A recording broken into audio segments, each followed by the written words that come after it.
frequent question we get on Backyard Farmer is mulching. What kind of mulch should I use? Where should I use it? How much should I use? And you know, sometimes it kind of depends on the situation. For most of our plants on campus or at your home, we're going to want to use an organic mulch. In particular, we use a mixed hardwood mulch that we generate here on campus, the same sort of thing you can buy at your local nursery. And so we're going to want to use 2 to 3 inches of an organic mulch around plants like this, around your trees and shrubs. We try to mulch as large an area as possible. That seems reasonable. And the mulch, as you put down the mulch, it does a few things. It helps retain moisture in the soil, so the soil moisture, there's less fluctuation, it's more evenly moist. It helps it'll break down over time and help add some micronutrients to the soil and just improve the biology, the microbiome of that area. So microorganisms and all the good things that happen as mulch breaks down and helps the plants in their root zones. But you can think about a few other things. You know, there's other organic mulches you can use.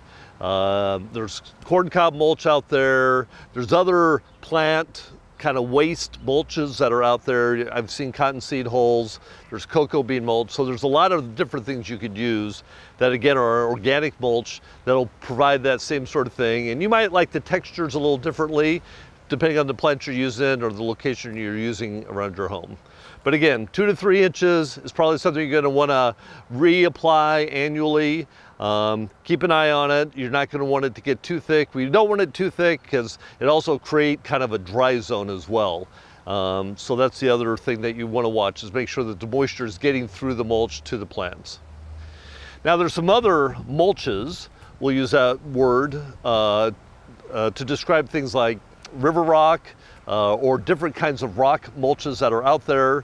There's rubber pelletized mulches you may have seen. So there's some other mulches that you can use.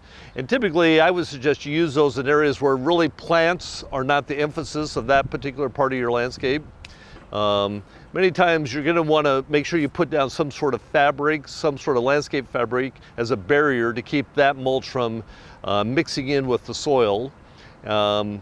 And you'll use those in areas, maybe if you have a area in your basement that's getting wet, you want to protect that and stop the water from penetrating through there. You'll put down the fabric, put down the inorganic mulch, the rock or rubber or whatever it is, to help protect those areas. But again, you might want to use the inorganic mulches in places where we don't have plants, and we want to use an organic mulch where we have plants.